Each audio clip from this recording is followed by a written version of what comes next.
ready. Just relax and enjoy the ride.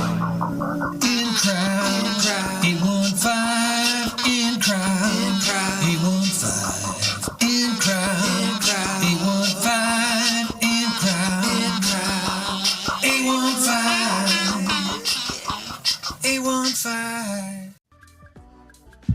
What I'm guessing, Tom, is that the very happiest moments of our lives likely occurred when we were too young to actually remember them. Just guessing. I'm Greg. He's Tom. This is your In Crowd 815 podcast for the first day of August, the year 2026, the latest it has ever been. In the history of mankind. Yeah, when I was 2, I apparently had the winning lottery ticket. I didn't know. So, yeah. Shocker. I know, but then I was too Shocker. young to cash it in anyway. And I didn't have a bank account, so everything was working against me. What are you going to do? What are you going to do? What happened when we were little? What happened when we were little and those great things happen? Who You knows? know, funny thing is, I have early memories when I was probably 3 or 4, and that's when memories really start. If anybody Yeah. says, "I remember I was like 2 or 1.5," you probably don't remember it. I do remember though. I can remember. Well, for example, I remember the Belvedere tornado. I was 4.5. It was April of 1967, and I don't remember the day. April 10th, 7th, April whatever, it was, something like that. I think it was April 7th or something. What? But you know something. You knew something Oh, you significant said happened no. that day. Like you were saying, no, it was April such and such. Anyway, I remember it vividly. My mom scooped me up and we went and got my sister from school and my brother, of course. But I think my brother may have walked home earlier. This was like 3 in the afternoon. My sister was not working. My sister was late in school, whatever. And I just remember the skies were as dark as I've ever seen them. That is a vivid memory. Now I was half, but I remember memories a little earlier than that, but not that early. You know, maybe 3.5 or something. So that's right in line. What was my earliest memory? I don't even know. One of my earliest memories was crashing my bike when I first got my very first bike when I was 5. And messing up my ankle really bad. Other than that, yeah. I don't know that I got any other memories behind that one. I'm sure I do. I just Then your mom like, haven't really thought of it. I knew that bike was a bad idea. well, the mistake was riding my bike in my bare feet. That was a bad idea. Don't ride bikes with bare feet. That's a bad idea. Well, hey, I think we have a pretty good show for the person watching right now and the person that might be sleeping next to them right now. So, hey, you might want to give them a little nudge and say, you know what? Wake up. Greg and Tom are talking. And today it's all about the Masked Karaoke Trivia Contest, the 5th iteration of this contest. We're calling it version 5.0 is coming up October the 1st at Tebala Event Center. And we're really excited to tell you all about it and our great sponsors that are helping us make it happen. Before we do that, let's get to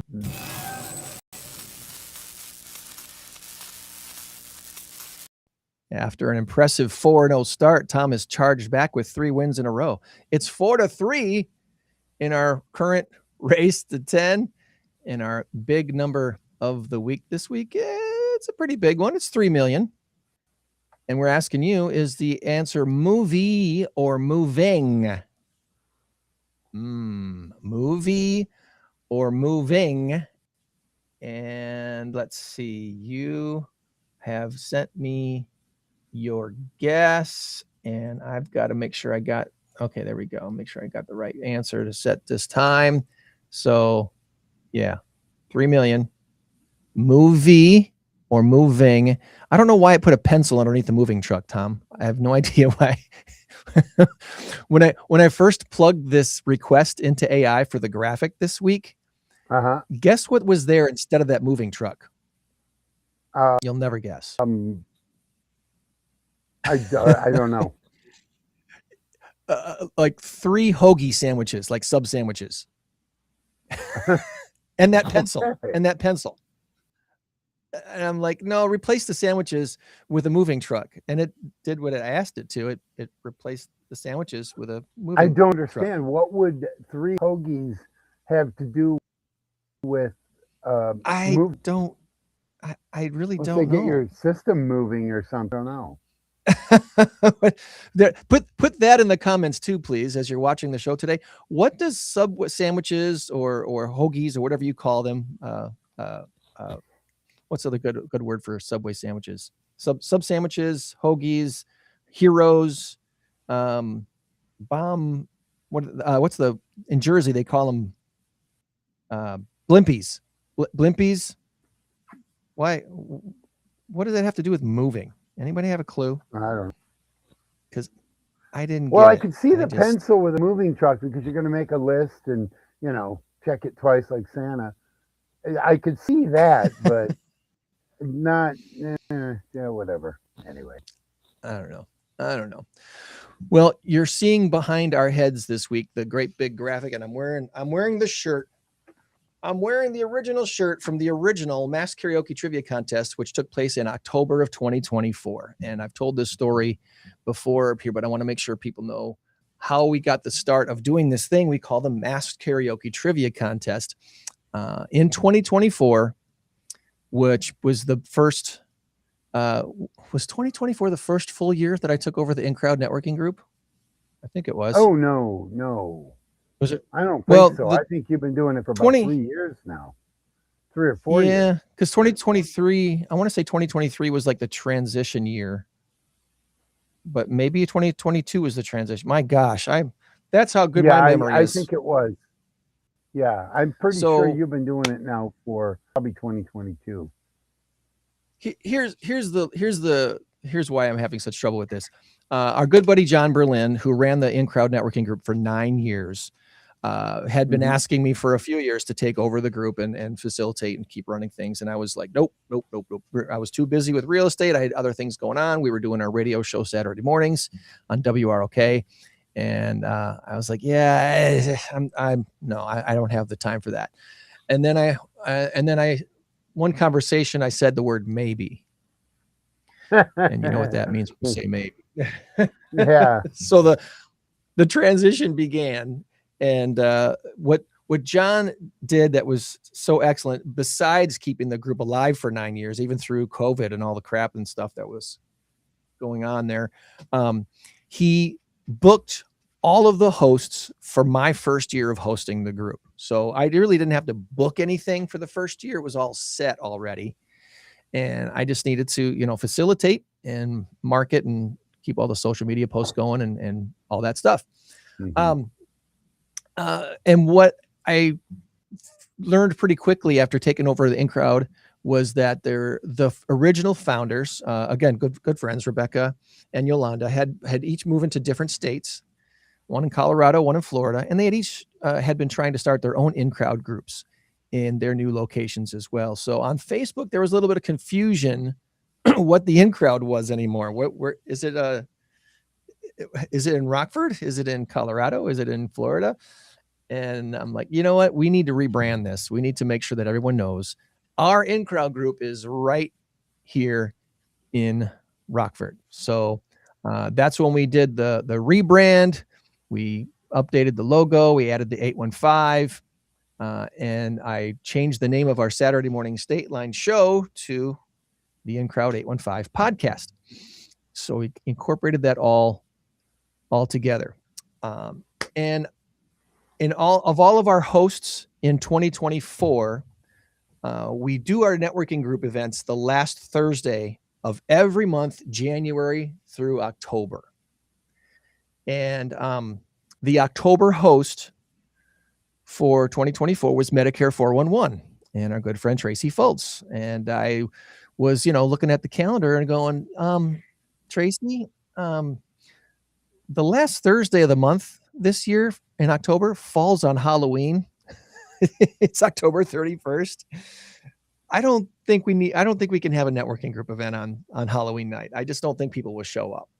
She's like, yeah, you're right. We need to do something else. So I asked her, do you want to bump it back a week? Do you want to bump it up a week? Do you want to do something original and fun, like maybe a costume karaoke contest or something like that? She goes, ooh, yes, let's do a costume karaoke party like a week before.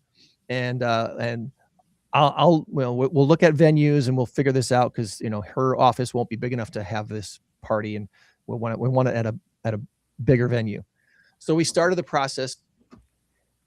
This was probably in February of 2024, talking about how we're going to do this. February, March, we're kind of thinking about what we should do.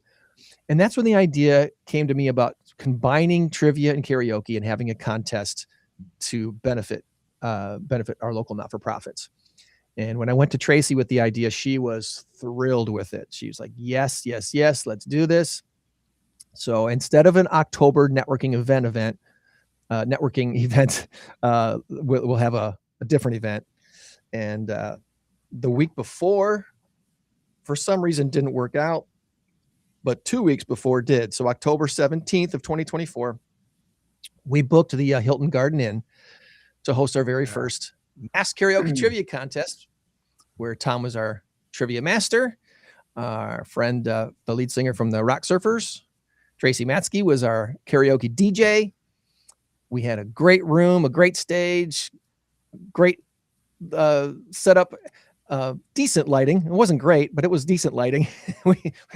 What we learned at that event was when you have an event in a room with a stage, you really should have probably somebody with a spotlight, because that was the one thing we were lacking that evening, was a light so you could see the singers. The singers could see the music or the screen well enough and sing the lyrics off the karaoke screen. But the people in the audience, couldn't see the singers really well because there was no spotlight on them. But the night went off really well, and we gave $1,000 to the teams winning not-for-profit, which ended up being the Rockford Rescue Mission. We had a team for Rock House Kids money, and we had a great time. It was a fun night, so we decided we wanted to do it again. And in 2025, we did it all over again. We did it with a $2,000 grand prize and a couple of $500 prizes as well. And we were off and running. We had a fun time with that one as well. Version 3.0 had a $5,000 grand prize in November of 2025. And then March of 2026, we did it again with a $7,000 grand prize. So we've been building and building and building this whole time. And we're currently to the point where we've given out over $20,000 to local not-for-profits here because of this contest. And that has been a real thrill. This time we have an $8,000 grand prize, thanks to, again, Medicare 411. Tracy Foltz and her business is ponying up the grand prize money, and we'll again have room for 12 teams to compete. And this last one, the last couple we've done at the Tebala Event Center. We'll be back at Tebala again on October 1st. I can tell you right now, Tom, that we have room for 12 teams, but you better get in quick because 5 spaces are already taken. And they go quick. They go real quick once people start gets a little bit closer, and we're getting close enough now. So, I mean, we're August now. So we're August now. 2 months away. So get them quickly and get this thing set. I remember when you first told me about this, I thought, oh, God, really? Are you serious? And I didn't understand that. I'm like, because I'm thinking masked trivia, like with the TV show where you get the big thing. And it wasn't that at all. There's no masks. It's only your not-for-profit is masked, the little box and the thing. Anyway, I'm thinking, I don't know, Greg. You may be dreaming a little big here, and it turns out this was just a phenomenal thing. And now we're doing version 5.0. So 5.0. Your dream is a reality, and your reality is pretty awesome. So I think at some point we will have a team that does wear a mask when they sing their karaoke song, which is completely fine. It's acceptable to do.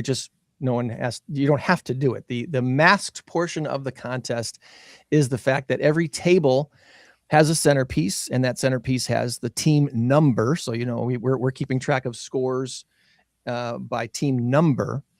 And also on that centerpiece is the logo of the business that's supporting that team to play. So you know what business is playing. For example, you'll know that Medicare 411 has a team playing in the contest. Yes, I know they have the grand prize as well, but they're competing anyway. There is no collusion. They don't know the questions for the trivia, and they don't have a singer. They haven't had a singer ringer yet. I don't know. Maybe they found someone to be their singer ringer for this contest, but they have their own team playing, having more or less just a fun time with their staff and some of their clients and stuff for their team. But Medicare 411, you'll see their logo on the table centerpiece, but the not-for-profit they're playing for is covered up by a mask, and you won't know that till the end of the evening. So our celebrity judges don't know what not-for-profit that the karaoke singers are singing for. All they know is that they're singing for team number 6 or team number 8 or team number 11, whatever team number that we called up to sing their karaoke song in front of our celebrity judges. This time around, our celebrity judges include Clark Kelly, who is an awesome singer-songwriter from here in Rockford. So Clark's going to be our chief judge this time around. Kevin McCarthy, who many of you know because of what he does on the radio, following along Rockford's local music scene. He's also on the Winnebago County Board, and he's an awesome music aficionado. And then Whitney Martin, who was in our original celebrity judge pool back in the first iteration of this contest. She'll be back as one of our celebrity judges as well this time around. So looking forward to those three being on the judges panel and scoring our singers. Wanted to read real quick the press release for the contest. And while I do that, let me see if I can put up on the screen. How do I want to do this? I'm going to put up the ticket page while I'm doing this so you can see the ticket page. If you want to get tickets for the contest and not participate, but you can support this by buying a ticket and being in the audience, because it is actually very fun to be in the audience of this contest. It's a show. It pretty much is a show. You get a chance to win prizes. You get a chance to win prizes. Absolutely. And obviously the trivia is happening, so you can kind of vicariously play trivia with all of the other people that are playing for the competition, and you can kind of keep your own score going along and see how well you do. And we also do a little pre-contest karaoke party. So if you want to sing in our awesome setup, you can sing a karaoke song before the contest starts. So get there early. Doors open at 6. Contest starts at 7. But this was the press release that we put out when we announced this contest for October the 1st. In Crowd 815, known for its dedication to supporting local not-for-profits and fostering community connections, is thrilled to announce teams can now register for its 5th Masked Karaoke Trivia Contest. This highly anticipated event will take place on Thursday, October 1, 2026 at 7 p.m. at the Tebala Event Center, located at 7910 Newburgh Road, Rockford, with an $8,000 grand prize courtesy of Medicare 411 to the winning team's chosen local not-for-profit. Building on the success of the 4 previous contests, having already given away over $20,000, this unique competition combines the excitement of trivia with the fun of karaoke, all to support local NFPs, which stands for not-for-profits. 12 enthusiastic teams, each representing a business sponsor and a local not-for-profit, will be competing not only for bragging rights, but also to win prize money for their chosen local not-for-profit organizations. The twist: the organization each team is playing for will be masked until the end. So the contest promises an evening of entertainment and friendly rivalry, featuring 3 rounds of challenging trivia, and each team taking the stage for one celebrity-judged karaoke performance. We're incredibly excited to bring back the Masked Karaoke Trivia Contest for a 5th time, says Greg Saunders, host of the In Crowd 815 podcast. This event is a fantastic way to engage our community, highlight the incredible work of local not-for-profits, and have a lot of fun doing it. The energy from the karaoke performances, combined with the challenging trivia rounds, makes for a unique, unforgettable night. Knowing it all contributes to our local not-for-profit organizations makes it even more rewarding. End quote. Finally, In Crowd 815, through its podcast and networking events, consistently aims to shine a spotlight on the impact of work being done by nonprofit organizations throughout the 815 area and the businesses that support them. This contest is a direct extension of that mission, providing direct financial support to those making a difference. Attendees can expect an evening filled with camaraderie, surprising vocal talents, and a shared commitment to local philanthropy. Audience tickets for those wanting to witness and support the event but not be on a team are available here. Just go to incrowd815.com, and the link for the tickets will take you to this page that you're seeing on your screen right now. So if you go to incrowd815.com, you'll see this page right here, business networking in the 815. And if you scroll down, we'll talk about the networking events, how you can support InCrowd on Patreon. We have our merch site, the podcast site, our upcoming events site. But up here at the top, it says Mass Karaoke Trivia Tickets. And when you click on that, it'll take you to the ticket page that we just showed you here earlier. Tickets this time are half price from what they were last time. And for a limited time, they're buy one, get one free. So the first 50 tickets sold, you'll be able to buy 2 tickets for $10, not just one. We are asking you to cover the ticket fee. So it is there's a $1.58 fee per ticket when you buy the BOGO thing. So it ends up being what? $12, $13 total. But it's a very inexpensive way to have a fun evening. We have Tebala there with their cash bar. We'll have snacks on the table as all the competitors. And it is just a really fun time. So plan on joining us October 1st, a Thursday night, 7 till about 9:30. That was the other thing we learned when we did the first contest.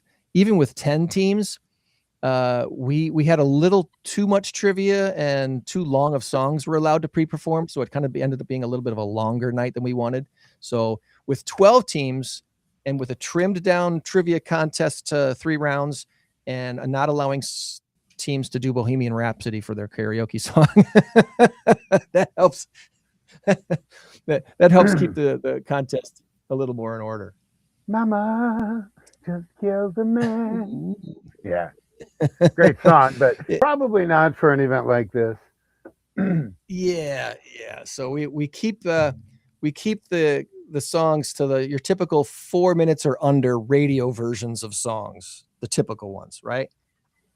Well, yeah, because back in the day, the radio gurus said, "Oh no, that Bohemian Rhapsody that won't fly, so we're not going to do it." Yeah, they were so wrong. They were so wrong. They were wrong. There's some great long songs. Don't get us wrong. If you want to do the long song, you can go ahead and do it. We're just going to cut you off at about 4 minutes. That's right. We want this to be done before 9:30. American Pie. Yeah, you want to do American Pie? There's your 8-minute song right there. So check out incrowd815.com and you'll get all the information right there. Is there any other notes that you wanted to share, Tom, about the contest? Our trivia master, Tom, handles the trivia portion of the contest, and it's 3 rounds. We've set it up so that the points for the trivia contest are equal to the points possible to be earned during karaoke. So they're equally weighted when it comes to the grand prize giveaway. That's right. The only thing I would say is people seem to like the trivia portion. You were right in the beginning. I think we were doing too much. I think we still only did 3 rounds, but I think they were longer rounds. Is that correct? Or do 4 rounds? Yeah. No, I don't think we remember, had 3 rounds. With you. But it was like 10 questions per round. Yeah, something like that. Scaling it back a little bit was definitely a good thing. So now we're fixed on, I want to say 7 questions, 3 rounds, 21 points, or 21 questions. And it's 53 points per question. Right? So it's 63 points. And then we make the last round a common themed round, which adds that extra 12 points. If you get the common theme, you get the extra 12 points. That's basically what it is. And that gives us That's right. the 75 points, same as for the karaoke. So, but That's right. the feedback is really good. You're always going to get some negative feedback. And if you're in this type of a business and you don't want negative feedback, you might as well get out right now. You have to have negative feedback because you're not 100%. Nobody is 100% correct or good or this or that. There's always something you may have missed. And there are a lot of sharp people out there who have insights, they have knowledge. So take their advice and listen. You know, 2 ears, Right. 1 mouth, do more listening than talking, right? The old adage. Right. So I've taken all of the feedback into account, and we've made it better. I think we've made it better over the last 2, 3, 4 versions of it. Now we're doing version 5. This one will be our best one yet. And I don't just take this back from the karaoke contest. I take it from the trivia that I do on a nightly basis, and some of the stuff that I do on my own. And I always get good feedback. I always ask people. I'm not looking for compliments. I mean, yeah, fine, I'll take them. But what I'm looking for is good, honest feedback, good or bad. Good, honest being the operative word. Good feedback Exactly. can be negative feedback. It can be good feedback. It's just a different use of the word. So I just want you to tell me, hey, I like that question, but you know, I had somebody tell me you should have asked I don't know, more science questions. They were correct. That actually happened to 2 teams on our Wednesday night, yeah, and they were right. And so I've incorporated science questions now, and I'll probably have a couple of science questions on our in-crowd trivia contest when we're talking about. I will have a variation of a lot of different questions. So it'll be a lot of fun. And I think, and I'm speaking as a trivia player now. When I sit down to play trivia, Greg, you know this because you play on Wednesday nights and you've been playing on Tuesday nights, which I love. I think it's great. When we sit down there, those moments before we start trivia are fun. We're like, okay. So the final round is this. What do you got? What do you? And then we're kind of brainstorming and just having a good time with it. It's such a great event. I don't care where you're playing trivia. I don't care what the trivia is. I even played a Star Wars with Dr. John, and we didn't do too badly. I think we came in like 5th place out of maybe 13 teams. Star Wars trivia. I've never seen Star Wars in my life, but through trivia and through just living You life, learned some things. I've learned. Yeah, I have learned quite a bit. And John, of course, knew a lot of Star Wars stuff too. The one we got wrong though is how does the quote go? Yes, I am your no, Luke, I am your father, or no, I am your father. Which is the correct quote? It is no. Everyone says it's everyone says Luke, I am your father, but it's not Luke, I am your father. No, it's no, I am your father. No, and we got I it am wrong, your father. and it's one I'll never forget. So to sum up, Absolutely. it's a lot of fun. Even if you go and you are not part of the thing, you're not going to win any money for your non-for-profit, but you are there to support, and you are there. You can play some trivia, and there's a good chance that you could be called in the audience. I don't know how do we do that? Do you draw names or just So each randomly pick audience people? member is given a raffle ticket when they come in the front door. So as you check into the event, you're going to get a raffle ticket, and we pull out raffle tickets at random to play our little Triv or Care game, which is essentially you and one other audience participant will be given the chance to answer a trivia question or sing a karaoke song. And the winner will get the prize, and we'll have some door prizes to be given away as well that evening. So be prepared to play. Yeah. Well, if you sing a song, you automatically win that prize. So you probably will win the prize if the celebrity judges gives you a thumbs up. You got a pretty good chance. So for those watching today, there's your pro tip, if you will. You're very likely to win the prize if you do the if you do the karaoke portion of the Triv or Care contest with the audience. So check that out. On the screen right now, again, is the events page for the Mass Karaoke Trivia Contest. This is not something you have to necessarily fill out or RSVP to. It's just an informational page for the contest. Where you really need to go to is the ticket page to get tickets. And that is, where we go here. That is the other link that is currently shared in the tab there. So check that out. Why is this going like this? I don't know why it's doing this. Anywho, I want to share this tab instead is what I want to do, and show up this page one more time. All right. So that's what I wanted to do today. Get you to read the press release that we put out, and let you know that if you still want to get your team in, you still can. So when you register your team, again, each team gets to have up to 8 players. You don't have to have 8 players, but you can't have any more than 8 players on your team. And those players on your team, they can be from the business that is supporting your team if you want them to be. They can be from the not-for-profit that you're playing for if you want to put them on your team. That's okay too. Or they can just be friends and family members of that want to support what you're doing. It does not have to be, they don't have to be directly tied to the business or the not-for-profit that's being represented. Okay, just want to make that perfectly clear. Yeah, I was going to say, everybody has a friend who can sing. Wink, wink. Wink, wink. Hey, Bob, I hear you singing by the coffee pot every day at work.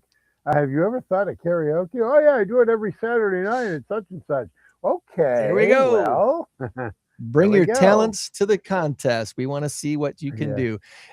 And again, the top scoring karaoke score that does not win the grand prize still ends up winning $1,000 for their chosen not-for-profit, thanks to Advice Marketing. Thanks to the awesome ladies at Advice Marketing for sponsoring this contest again and putting up the $1,000 karaoke prize for this next contest.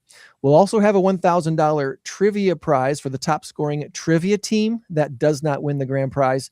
They'll also get $1,000. And we're looking for that sponsor right now. So if your business wants to be a part of this awesome, fun event, let us know as soon as possible so we can get you in here as well. We're also seeking some business sponsors to help us put the event on as well. And those business sponsors, we have a $500 level, a $250 level, and then we're seeking gift cards for the audience participation contest as well. So if your business can't swing a $500 sponsorship right now for an event, or a $250 sponsorship for an event, $25 gift cards or better are being sought as well to be a part of those contest giveaways. Of course, your business will be recognized when we give those prizes away. So that would be a great thing for your business right there in a room full of 200 plus people to say, hey, thanks to like Sassy Mac Boys gave us a bunch of great prizes for the last event. Thanks to Sassy Mac Boys for this prize, and the audience member that got this trivia question right or sang the karaoke song walked away with that prize as well. So your help would be much appreciated. incrowd815@gmail.com is our email address. incrowd815@gmail.com. Let's see here. I wanted to put this link in the chat still, and the email address. I'm going to leave that right there. That's what we're going to do right there. All right. Let's see. Is that everything? Did we cover it all? I think we mostly did. Super shout out to Tracy Fultz and Medicare 411 for catching the vision of this from the beginning and saying, yes, we want to keep doing this. This is a great way to raise money for local not-for-profits. And it's a great way also to get awareness for some of our lesser known not-for-profits here in the area. Every time we've done this contest, we've had people in the room look across the room and say, I didn't even know that organization existed. And now I just heard about what they do. When we unmask every not-for-profit at the end of the night, each one gets a chance to stand up and give their little 60-second elevator pitch, if you will. Here's what we do to make the 815 community a better community. And so each one gets a chance to say why they exist and what they do. And every time we've had people connect and say, you know what, that's a cause I want to support. I want to be a part of, what they're doing, and plug in and volunteer or donate to those causes. So it's a great way to do that. We've had great success in combining businesses with not-for-profits, and that's really what that is all about. Sponsors will get signage at the event. They'll be put in our program. They'll get an opportunity to be here on the podcast with us and talk about their business. So there's a lot of different things that benefit you as a business sponsor to be a part of the Masked Karaoke Trivia Contest. So again, please reach out to us, incrowd815@gmail.com. All right. I think that's the bases we wanted to cover today with the contest, Tom. I think we've got it all explained. Well, I suggest we do questions? a little trivia, and then we maybe transition into a little Packer football. I don't have a trivia partner this week, so it's just going to be me versus your trivia, I guess, right? Well, that's okay. You can put your rule of 4 in place. So. Let's do this. Here. It's time for Tom's Trivia Challenge on the In Crowd 815 podcast. Good luck.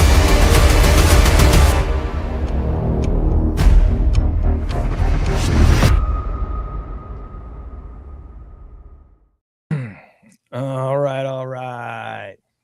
Say hi, Snoopy. What's up, Snoopy? Oh, Snoop. what are you doing? Snoop Dogg in the house. That's my Snoop Dogg, my version of Snoop Dogg. All right, you ready? I think you're I'm going to ready. be okay with this. You want everybody We'll to bounce it off, so maybe today the 4 does hold true. Who knows? I should have got my wife on the phone. That'd have been great. You can't phone a friend. Come on now. No, you can go grab her and bring her down. Anyway, Well, all right. I didn't prepare her ahead of time, so can't do that. No, you're fine. All right, so toys that scared kids. What late 1990s toy featured its own language and freaked many kids out? 1990s? Yeah, it scared a lot of kids. I It had mean, its own language. its own language. The first thing that comes to my mind is Teddy Ruxpin, but I thought that was Everybody earlier than the said 90s. that, but no, that's not it. Oh man, 90s toys. Apparently I didn't buy any of my kids' toys in the 90s, and I had kids in the 90s, so that's shame on me. 1990s toy with its own Tamagotchi. That's not right either, but that's my only guess. Furby. Furbies. Yep. Oh, Furbies. I forgot they had their own language. Okay. All right. All right. Not good. Which male rapper was born Andre Romel Young in 1965? Is it Snoop Dogg? I'll read it again. Which male rapper was born Andre Romel Young in 1965? 1965. Don't That's older focus. than Focus me. on the first. I know, but I'm name. thinking Andre 3000. Isn't that the guy from? I'll read it one more time. Oh, Dr. Dre. Dr. Dre. There you go. There you go. There we go. All right. Thank you. I love chemicals. Here we go. What do you get when you mix sodium with chlorine? Sodium chloride. Salt. Salt. Yes. Very good. NaCl. Very good. Woo! All right. What was the 2 out name of of 3. the cover boy and mascot for Mad magazine? Alfred Newman. There you go. See, you're cooking with gas here. Oh, You may God. get 6 out of 7. He was hilarious. Yeah, he was. Yeah. Hey, you know who he reminds me of? He reminds me of Bubba from Jeff Dunham's thing. Jeff Dunham. Bubba, a Bubba combination of Bubba J and Andy Griffith. Okay, there you go. Not because of how he acts, but how he looks. That's yeah. Yeah. Okay. All right. All right. In 2001, who replaced Kathy Lee Gifford on Live with Regis and Kathy Lee? Was Kelly Ripa the immediate person? I think it was Kelly Ripa. Is that your final answer? That's Yeah. your final answer? Well, Good. Regis's wife filled in Joy, but I don't think she was never the permanent co-host. No, you're correct. You're correct. It was Kelly Ripa. Look at that. I- Look at I used- that. I used to watch those shows back in the day. I guess I did a little bit, maybe. I don't know. Well, when I was doing the afternoon show on Positive Hit Radio 101 QFL, so I had to, I could watch those morning shows and kind of get my culture fix, from those shows. So I had time to do that back in the 90s when I was doing the afternoon drive time show. I didn't start work until 11 or noon usually most days. Mm-hmm. Wake up, get a bowl of cereal, cup of coffee, watch a little Regis and Kathy Lee or Regis and Kelly.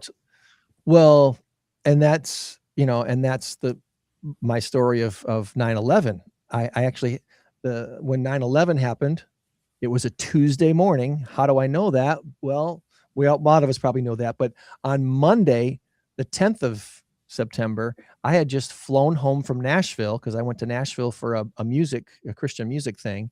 And I was there for the weekend to hear some new songs and hear For Him, Mark Schultz. And I think there was one other artist that they introduced us to that weekend that escapes me. But we were there to hear Mark Schultz's new song, and then they surprised us with some stuff for Him. And so I was on an airplane the day before 9/11. Wow. Flying home from Nashville. Yeah, had your departure been noon the next day, you wouldn't have been able to take a plane home. I'd have been driving home.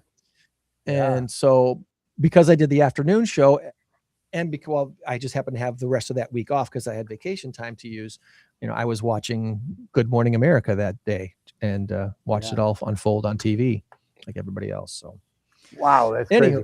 I remember I was still sleeping because I was working nights and my wife had called. She was already at work. And she woke me up. She says, "Are you watching TV?" I said, "Well, not really. I just kind of woke up." And she said, "Well, turn it on. You had whatever cable you had. You had your local channels, and then you had everything else." So I turned on to. Then it was CNN that I turned on to, and I think it was CNN or ABC or whatever. But I do remember flipping back and forth. So I'm watching it, and I'm watching the whole tower thing, and then another plane. I saw the second plane. Yeah. Like, oh my God. The first time we thought, oh, something bad just happened. And then the second one, oh, this is a terrorist attack. This is sabotage. And that's when I called Mike Schlody on the morning show and I said, "Buddy, this wasn't an accident. Something bigger than an accident is going down right now." And he was like, yeah, we're about to switch off music and go to all news. And they went to all news for the whole rest of the day. Yeah. Wow, that was just crazy. All right. 4 out of 5, go, Tom. Yeah. And you're probably going to get this one. What was the highest grossing movie of the 2000s? Just 2000 to 2009. Is that the decade that Avatar came out? My guess would be Avatar. Your guess would be correct. Woo, dude. Dude, you are 5-1. Unbelievable. You were thinking you'd be lucky to get 2. I'm happy I got 4, but I'm even happier I got 5. All right. What do you got for a last question? Packer trivia. All right. I will give you answers. I will give you options if you need them. Packer trivia. In their storied career, going all the way back to essentially 1921, they were the Acme Acme Packers. Yeah, but I don't know if they were Packers. I think they were the Acme Meat Company or something like that. And then in 21, they became the Acme Packers, and then they became the Acme Packers and the Green Bay Packers. So since 1921, basically, how many world championships have Packers won? I think it's 13. I think you're correct. Woohoo! I didn't even have to give you options. I Woohoo! had 11 or 13 on there. Of course, next year it'll be 14. So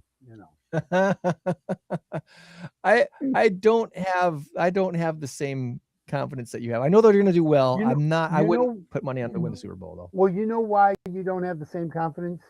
Because you don't watch the podcasts like I do. I know you're a busy guy. I'm busy too, but I've got time in the morning and time at night where I can sit and watch podcast after podcast after podcast. And I'm telling you, the reason that I say that I'm not predicting they're going to win the Super Bowl. I'm kind of half kidding there. It's going to be a tough road. I don't know. I'd be happy making it to the NFC Championship game. I mean, Yeah. that sounds crazy because if they do, then I'm going to be like, oh my God, I wish we could have just made the Super Bowl. And then if we lose, I'm like, I wish we could have won. Obviously, the goal is to win the Super Bowl every single year. Even the Tennessee Titans, and some of those other the Las Vegas Raiders, they have the same dream of winning the Super Bowl. It's not going to happen for either of them this year. We all know that.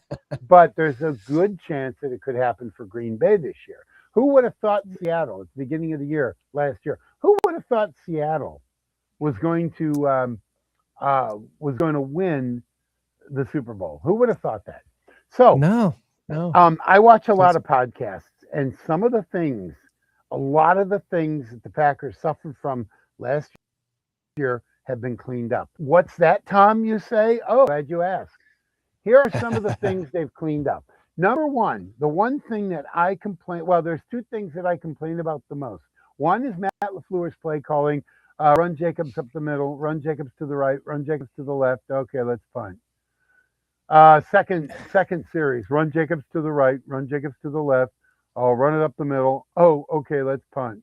I mean, come on, that has to change.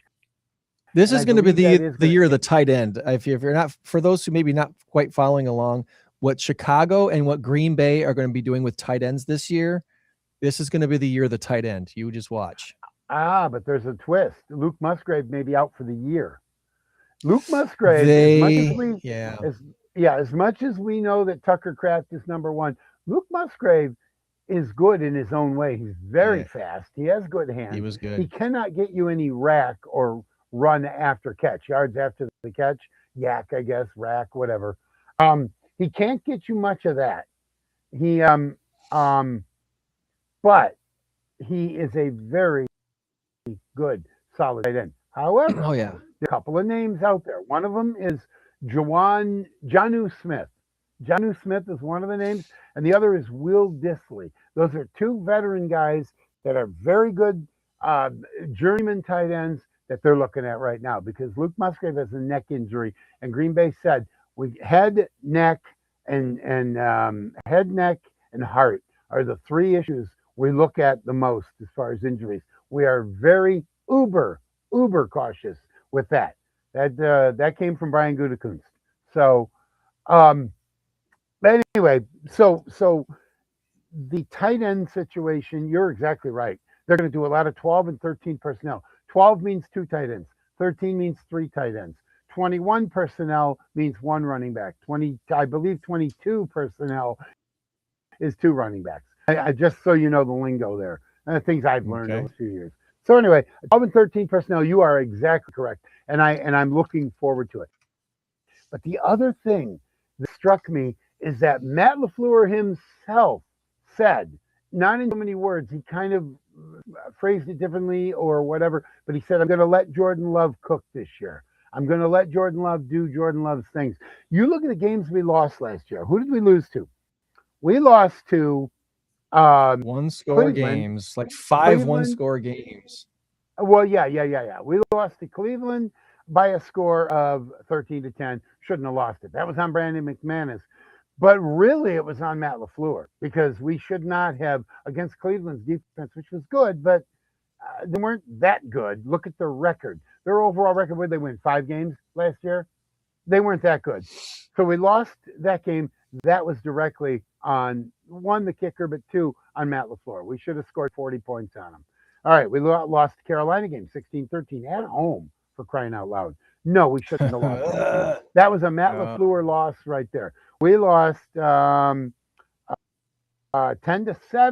Philadelphia. And again, Philadelphia, okay, they're good. They were the reigning Super Bowl champs last year. But that's still a game we shouldn't have lost. We outplayed them. We outplayed them in the playoff game the year before, but some bad calls and a few bad bounces or whatever, and they did beat us. Okay, fine, enough said on that one. But what else did we lose? We tied Dallas 40-40. Are you kidding me? But here's the kicker. So for me. frustrating. There was one other game that we lost that we had no business losing. Well, okay, two other games. One, the second game, not the playoff game. We shouldn't have lost that either. The second Bear game where we were up and all we had to do was just maintain the ball, kick a field goal, but McManus missed a field goal. Anyway, I don't even want to go. I'm gonna boil my blood.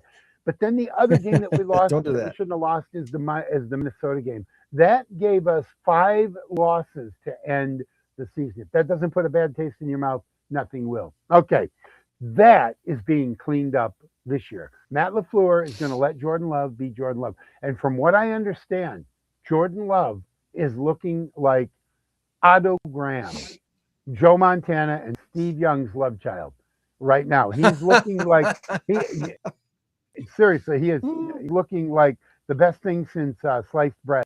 And I believe it too, because I'm a big Jordan Love fan. I just believe that his offensive coordinator has held him back.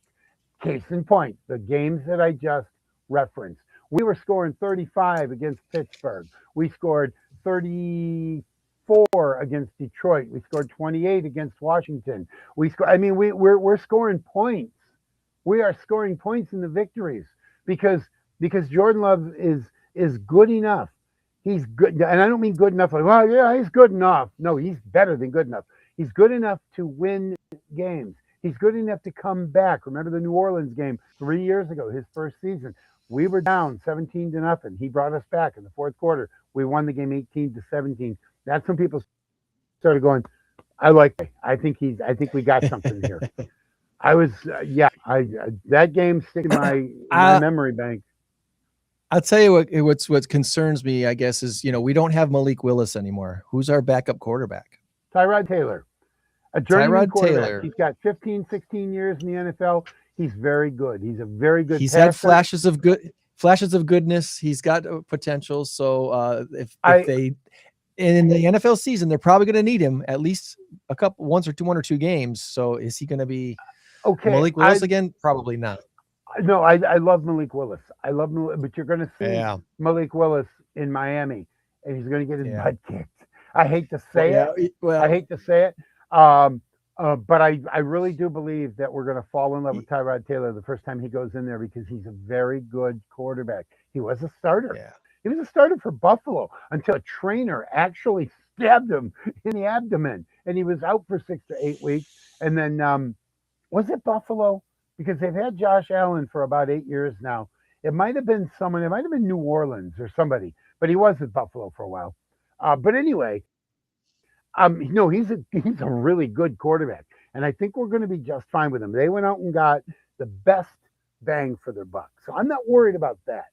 Offensive line, we got this Jagger Burton. This guy is going to challenge people for a job, and you know what happens when you challenge a mediocre player for his job? That mediocre player becomes a very good, because he's like, oh crap, I better play better. I better. Yeah, that's what happens. And that's, I think, what's going to happen this year. I am reasonably convinced that our line is going to be very stable. Jordan Morgan's going to take over at left tackle, his true position. Zach Tom should be back. Our center is Sean Ryan, who I think did a fantastic job last year filling in for Elton Jenkins. And then you've got I'm for some reason. Aaron Banks should be back. Jagger Burton might win a starting spot, but there's one more I'm missing. Rasheed Walker got replaced now by Jordan Morgan. So, but there's one other one, and the name is Anthony Belton. Anthony Belton is the other one. These are stars. These are potential stars. This is going to be a good line as long as we we don't have a lot of injuries. But when you got a Jagger Burton on the bench and you've got a couple of other guys on the bench ready to swipe in and Wally Pip some of these guys, absolutely, we are going to be just fine. Jordan Love is the best quarterback when not pressured. That's the key. Now, any quarterback's pretty good when not pressured, but you know who overthrows a lot of guys when he's not pressured? Caleb Williams. You've seen it first. Williams. Man, he overthrows. We were going to send him over to Iran because he overthrows everybody. So anyway, just kidding. Kidding, Bear fans. Kidding. Anyway, so that's my whole point. Jordan Love is so accurate and so good. This is why he only throws a handful of interceptions every year. He is like a slightly lesser version, maybe a little more than slightly, than Aaron Rodgers, because he's got that same mindset. He can run. He can identify a defense. Maybe not as good as Aaron Rodgers. I don't believe even the great Tom Brady was as good as Aaron Rodgers at walking up to the line and knowing exactly what he wants to do. That's why Aaron Rodgers could do this right there. You see that little? He could do that to Jordy Nelson, and Jordy looks back, and Jordy knew exactly what he was doing. Exactly. That is what Jordan Love is learning with Jaden Reed, with Christian Watson, and with Matthew Golden now, Savion Williams. They've got Sky Moore. Okay, I'm jumping ahead. So let's finish off the offense real quick. I'll be done with this in a little bit, but you got me rolling, buddy. Okay, so now let's take it back. We got Josh Jacobs, who has been cleared of all charges at this point. There is not cleared of all charges. I may have misspoken that. This is winding down from what they said. It looks like there's not enough evidence. There's not enough evidence. That's right. They said it looks like all charges are going to be dropped. He's going to be cleared of all charges. It's like nothing to see here. Now, do not, under any circumstance, think that I'm like, yeah, thank God. Oh my God. No, if he did what was said to have been done, he needs to go to jail. And I'll be the first person to say exactly. I will not defend him in any shape or form. Am I glad that it turned out to be nothing? Do I think that it might have been a little more mirror than smoke? I don't know. But it is. He made a very poor choice in who to date. Yeah, let's leave it at that. Absolutely. Okay. He made a very poor choice in who to date. If you know the backstory, you know exactly what I was talking about. Okay, there you go. I'll just say 2 words on that one. OnlyFans, and then I'll leave it at that. Oh boy. Yeah, nice. Okay, there you go. There you go. And that actually is a very good comment to make, because I did not know that, and now it does kind of put a little bit of a different perspective on it. I have a friend, without getting too deep. I have a friend who kind of mixed up in this whole OnlyFans thing, and he's losing money. And I'm like, dude, don't do this. Stop. Like, Greg Saunders, don't do this. I mean, I'm kidding. Just kidding. I shouldn't do that. Anyway, he's a buddy of mine, that long lost buddy of mine that I hardly ever see. But we do talk once in a while. Anyway, he's a good guy. He's a really good guy. It's sad. So the tight end that the Packers took, that Luke Lachey guy, is he the guy that's from Australia? Yes. I believe he's the one. He's the international player, and he's very versatile. So he'll be the next Luke Musgrave if he's got enough talent to be, the fans could be tight end 2 or 3. You're right. And then we got Josh Wiley. Josh Wiley is a very serviceable tight end. We will have, I'm telling you, have enough for 12 and 13 personnel, and to be able to do it well, especially with that line. You won't need those 3 tight ends to block. You'll need one of them to block. Tucker Kraft can get open over the middle or down 20 yards or whatever, or Josh Wiley, who can catch. We are in good shape with tight ends. All right, so now running backs. I'm telling you, between the Bears and the Packers, you watch. This is the year of the tight end, and the Bears and the Packers are going to be leading the charge in what they do special with their tight ends. Well, yeah, because then he figured it out with Ben Johnson. Play your tight ends. You've had Cole Kmet, who is one of the best tight ends in all of NFL, but nobody knows because they don't use him. They underuse him. But last year, they used him well. Last year, they used Colston Loveland well. Shout out to Ben Johnson. I don't like Loveland and Kmet. I don't like, Cole Kmet and Loveland. I don't like Ben Johnson as a person. I don't know him, but I don't like what I see. I think he's a tool. But he is probably one of the top 3 coaches in the NFL. You got Shanahan, you've got Sean McVay, you've got Andy Reid, you've got I'll just say it. Sean Payton, and then you've got Ben Johnson. I'm not putting them in any order here, but I guess that is kind of the order. And then I'm going to put Matt LaFleur in there if it's a big if, capital I, capital F, if he can figure it out. And as I say, proverbially, get his head out of his rear end and start understanding that Josh Jacobs right, Josh Jacobs left, Josh Jacobs up the middle, or throw on 3rd and 14 into a blitz isn't going to work. He needs to be studying Michael Jordan and Kobe Bryant. He needs to get the Mamba mentality, that the killer instinct. There's no way that my competitor's getting back up. And that's it right there. Yeah. That is it. The killer instinct. Don't get conservative in the first drive of the second half, like he did Chicago. We're up 21-3. We got the ball in the very first play. We've talked about this. I looked at my son. I said they're going to run him up the middle. And then they're going to run them up the middle again. And now we're going to pass. They're going to blitz. And they did exactly as I said. It was that predictable. All right. So now running back. No. And then we switch to the defense. But this will be quick. I promise you. Running back. Marshawn Lloyd looks like all of his issues are done. They kind of tripped a little bit. Coming off of after he'd run through the end zone and caught the ball and all that, and he was coming back and he stepped on something. He kind of tripped and went down. I'm like, oh my god, no. But it turns out he had just slipped on like a piece of wood or something. You know how they'll put down wood or something over the wires, and then you have a tarp over it, and he kind of slipped on. But anyway, he's okay. He's looking like exactly what we thought we were going to get 2 years ago when we drafted him. So I think, and then Chris Brooks is Chris Brooks. He's very good. Very good. So the running back situation looks really, really good. All right. So special teams real quick. We have this Cam Acord, who is, I don't care who he is. He could be Mickey freaking Mouse. He could be this guy right here. And I'd be okay with it. Charlie Brown, he's a clown. I would be okay with it because it's better than Rich Bisaccia. In fact, I think I may have found Rich Bisaccia's brother here. Anyway. So, yeah, I've got stuffed animals coming out of my ears. Oh, Chuck. Another one right here. This is Cam Acord. Arr, arr. He's going to be good. He's going to be good. Plus, we have one of the premier kick returners in the league now. You know who that is? No. Sky Moore.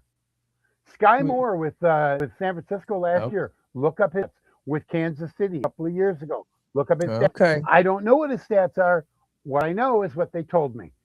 He is one of the best kick returners in the NFL. And that's going to be your job. You may come in on third down when we're running 3 wide receivers and we need 12 yards. You may come in and get a ball. You may have 20 catches, 30 catches throughout the year, but you are going to have 50 touchdown returns. Actually, I don't want to give up 50 touchdowns, do we? God, what is that? Like 4 a game? No, we don't want to do that. It would be about 2 a game. And then an opening kick. Okay, all right, 50. 50 touchdowns are fine. Returns. But we're going to be good in our special teams and all that because this guy, Cam Acord, he knows exactly what he needs to do. He knows what Rich Bisaccia didn't know. Okay, now let's hit the defense real quick. Micah Parsons will be back at some point. Will it be week 5? Will it be week 8? Does not matter. When he comes back, we will have him for the second half of the season and into the playoffs. We don't. All we have to do is we can't go 4-4 in the state games. We must go 6-2 at the very least. I would like 7-1. We were 9-3-1 last year when the Packers hit their skid. 9-3-1, and we were in control of that division. We were in control of the NFC, except for the Rams and the Seahawks, who were fighting it out vision. And as it turns out, they did it on the last week of the season. Seattle won the game. So, but we were going to fight them for supremacy in the NFC, meaning home field advantage throughout and a first-round bye, had we stayed healthy. Micah goes down, Zach Tom goes down, and that was the bigger of the two. Believe it or not, it was the bigger of the two. Because that's your right tackle. It really was. That was your right tackle. Yeah. Normally left spot, but in this case, Zach Tom is your best offensive lineman, and he was protecting Jordan Love's front side, which is fine. So your right tackle is almost as important as your left tackle. Left tackle because it's your blind side, unless you're a lefty. So for Tunga Tuivasa-Vailoa, it's the left tackle that's, the right tackle that's most important. But anyway, okay, so blind side. Yeah, exactly. You don't want to get hit on the blind side. Oh, that's where injuries happen. So we've got Micah Parsons coming back in week 8. It's fine. I hope he comes back a little sooner, but that's fine. But we got in the draft, we got what was it? McClellan, Chris McClellan in the draft. This guy's a stud. I don't know how well he's going to translate into the NFL, but he was a complete stud at, I want to say, Georgia. He was a complete stud in college football. All right, Brandon Cece, South Carolina, I believe. He is probably going to challenge for cornerback 1, meaning Keyshawn Nixon, Barrington Valentine. You might be backups. You might be nickel and dime package, and that's it. If you don't like it, there's the door. Keyshawn Nixon held out, or maybe it was held in, because it's not a holdout. A holdout will get you in trouble if you're in training camp. But a hold in, meaning, I got a hamstring injury. And he was there the next day. Yeah. He was there the next day with no problems whatsoever. So I think he understands his job's in jeopardy. Right, so we already have the best safety tandem in the league. We have Xavier McKinney and Evan Williams. We have the best safety tandem in the league because right now Detroit, Brian Branch is going to be out until probably December, I think. Terrion Arnold is gone. He's going to jail for Detroit. I'm talking about. Their secondary is depleted. They didn't have a good draft. Detroit will not even sniff the division. They won't even be in it. I think they're 3rd place in the division. Miami 4th. Green Bay 1, Chicago 2, Detroit 3, and Minnesota a distant 4th. That's the way but anyway. And to finish off the defense, our linebackers. We've got Edgerrin Cooper, and we got Zaire Franklin from Indianapolis. But the best part of this whole defense is our new coordinator, Jonathan Gannon. This guy is a super stud. And as much as I loved Jeff Hafley, former head coach, Jeff Hafley said all the right things. He did a lot of the right things. He did. But what was my other biggest complaint? The first one on offense was Matt LaFleur not knowing what play to call and not recognizing that they're stuffing the run, stop doing it. What was my biggest bugaboo for the defense? I told you a few times. The wide open middle. How many times last year the Bears killed us on 3rd down last year? We know to get them at 3rd and 12, 3rd and 14, and then all of a sudden Caleb Williams goes back. He runs around a little bit and he finds somebody, boom, right in the middle. DJ Moore, 13-yard gain, 1st down, Chicago. That extends the drive. By extending the drive, yourself in a better position to score points, but also keeping the offense off the field and the defense on the field, which tires them out. And then in the 4th quarter, you wonder why you give up 4th quarter leads? That's why. You have to control the ball. And if Matt LaFleur does his job and controls the ball, we're going to be just fine. So there you have it. That's my breakdown of the 2026 Green Bay Packers. Do I predict Super Bowl? I'd like to think so, but I will predict division win and deep into the playoffs. I am saying if they stay healthy. If they stay healthy, of course. Nothing if short. If they stay healthy, there's a really good shot. Right. Nothing short of the NFC Championship game, and preferably in Lambeau. one of the things that caught my attention to wrap up the Packer talk before we get to our big number of the week here. One of the things that caught my attention to this week about the Packers last year was how they were too slow getting plays run from the offensive side of the ball. They were too slow. And delay of game in the Chicago game.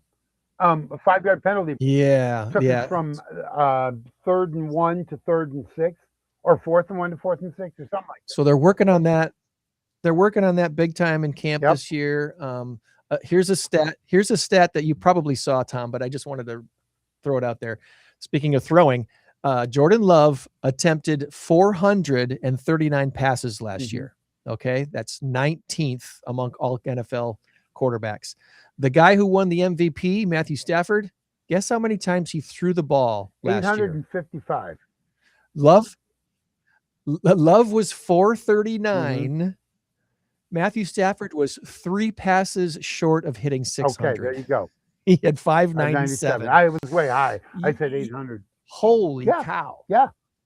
And that's an LA Rams team who knows tempo. They were quick. They were on the ball. They put defenses on their heels over and over and over again. That's why they were so good. And that's why they're going to be good again this year. So we got to match that as a Packers team. So that's right. There you go.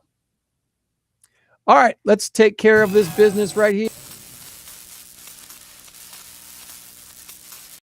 Our big number of the week. Where'd the graphic go? Here it is. 3 million.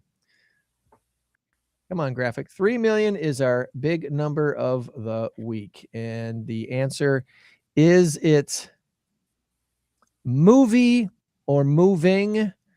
And you gave me your score, and I've got to go to the page right here. You said moving. Our current score is 3-4. And one of us gets a point because the number of times a single post on the X platform, which used to be called Twitter, a single post on the X platform that linked to a full-length pirated version of the movie The Odyssey was before it got taken down over the last weekend. It was 3 million. The answer was movie. I'm sorry, it was movie. The Odyssey. Have you seen the movie, or do you plan on going to movie theaters to see the Odyssey? I will not. Okay. I will not. The movie didn't seem. Understand. Well, what I was going to say is I'm not going to go see it because it's not my kind of movie. But from what I understand, it's factually inaccurate, according to the actual Odyssey of Homer, which is what it's based on. Factually inaccurate. Yeah. But it's mythology anyway, so it doesn't really matter. Christopher Nolan took some liberties apparently. But anyway. Yeah, he did. They made $87 million in the North American box office last weekend, which was the best second weekend of director Christopher Nolan's filmography. Universal said it had immediately initiated takedown protocols for this post that was on X. Most versions on X have since been removed. So there was a link. I think sometimes when people go to these movies, they sit back and they record the whole movie on their phone or something. And that's a no-no. You're not supposed to do that. So apparently I think somebody did that, and here's a link. You can watch the whole movie. I've seen that. I was on YouTube, and there was a movie. I don't remember what it was. It was first run. It was a movie that might have been 2 years old. Oh, wow. Okay, I found the movie we wanted, and plug it in, and all of a sudden, and it's like, and the audio is really weird, and the whole thing is shaky like that. It's like, no, they recorded this on their phone. This is crazy. I can't do this. No thanks. I remember like back in the day when phones were first able to start recording long videos, and people started doing that. It was kind of, ooh, that's a pirated movie. Hey, yeah, don't bother doing that. So 3 million. I said a couple of years ago. Movie. This was a long time ago. It was a lot longer than 3 years or 2 years. This is probably 15 years ago or something. But anyway. When it comes to moving, the number of kids that live in America's largest cities has fallen by 6% in the last decade, faster than the national decline, as parents seek cheaper housing, lower childcare costs, and a better quality of life in places like Rockford, Illinois. People moving out of big cities. Also, of course, just the overall birth rates are dropping a lot more than people are talking about. And if you're looking for a there new seems house, to be- call Greg Saunders at. Come check out, what Greg's doing for you here at Keller Williams Realty Signature. He's glad to help you. There's look at that. There's his phone number on the screen. Oh my gosh, who does that? That's crazy. Who does that? I don't even have his number, guys. God. there seems to be an oncoming population implosion. You know what an explosion is? Well, an implosion is the opposite of an explosion. And Japan is going through it, Italy's going through it, and the United States really kind of is going through it too as well. If it wasn't for immigration, we would be losing population. So anywho, there you go. It's in honor of Shark Week. I have a trivia question for Tom before we wrap up the show. Quick shout outs. Thank you to Wesley Willows for hosting our In Crowd 815 networking group event Thursday night. We had a great time at Wesley Willows in their Castle location. Is such a beautiful facility over there off of West Riverside and Rockton Road up there. Wow. Just beautiful. It's John's Farm Road is the name of the road that their facility is on. And Melissa Wright and her team, great job hosting us. Thank you so much for hosting our networking group event, which also leads me to remind our viewers and listeners, we're now booking locations for next year's networking group events. So if you have a business or not-for-profit that wants to host the In Crowd 815 networking group, the last Thursday of the month, January through October, at your office, your banquet hall, whatever it might be, we are now booking those locations now. We like to be at a different good location every month. This month we were at Wesley Willows. Next month we're going to be at the Medicare 411 offices, thanks to Tracy Foltz. The host of the event is Mosaic in Rockford, but Mosaic in Rockford, their offices, we've had events there in the past, and it's not a great place to host a networking event at their offices. So they partnered with Medicare 411 to have it at their location on Harrison Avenue. So that's where we'll be the last Thursday of this month, August. Join us there for free. All you need is what? A business card and a smile. A smile. That's all. Shout out to the WBSC for hosting an amazing women's tournament here in Rockford for the Rockford regional of the World Cup, the Women's Baseball World Cup. Oh, cool. The United States team went undefeated.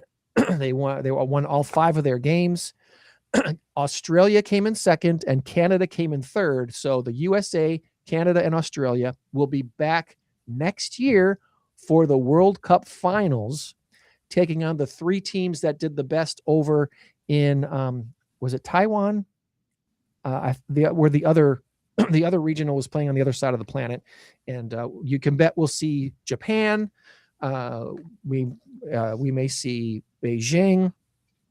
We may see Taiwan. I'm not sure what teams are going to come out of there as the victors, but next year we're going to be hosting another awesome thing. Not just the third Ironman 70.3 event, but also the WBSC World Cup, Women's World Cup baseball tournament. So big year in 2027. When they say World Cup, it makes it sound like it's soccer.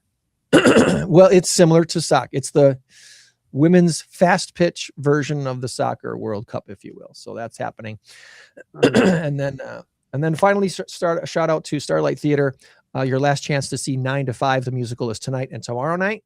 And then next week, it's the Addams Family with the Starbright crew and cast, ages 8 to 18, all next week. All right, so here's Tom's our wrap up today. In honor of Shark Week. Shark Week started Sunday, right? So it's ending this weekend. My question to Tom is, how many of the original 5 sharks can he name on ABC's Shark Tank show? And only hint The only hint I will give you is that Mark Cuban was not one of them. Oh, wow. He's one I would have said. All right. Lori Greiner, The Kevin O'Leary. Kevin O'Leary is one. Ding. Oh, but Lori Greiner wasn't. Okay, I'm out. Those are the only ones I know. Lori Greiner I know was not. I can see some of them in my mind, but I have no idea. I'll give you a hint. Fubu. Right. I think his company is Fubu. Yeah, I don't know. Ice Cube. Okay. Damon John. Okay. Damon John. I don't know. Yeah, that I don't know helped. what That hint was no help. No help. An immigrant from the Northeast. I forget what his company was. I think he might be actually Canadian. Robert Herjavec. Okay. He's probably the most likable of the sharks. Kevin Harrington was an original shark, which he only was there, I think, for season 1, and then Mark Cuban took his place. And then Kevin Harrington comes back once in a while as a guest shark.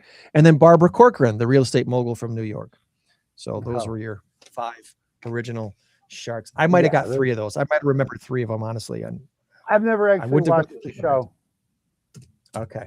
It's a neat show. It's still a good show. It's still fun to see these products that people pitch and how they pitch them.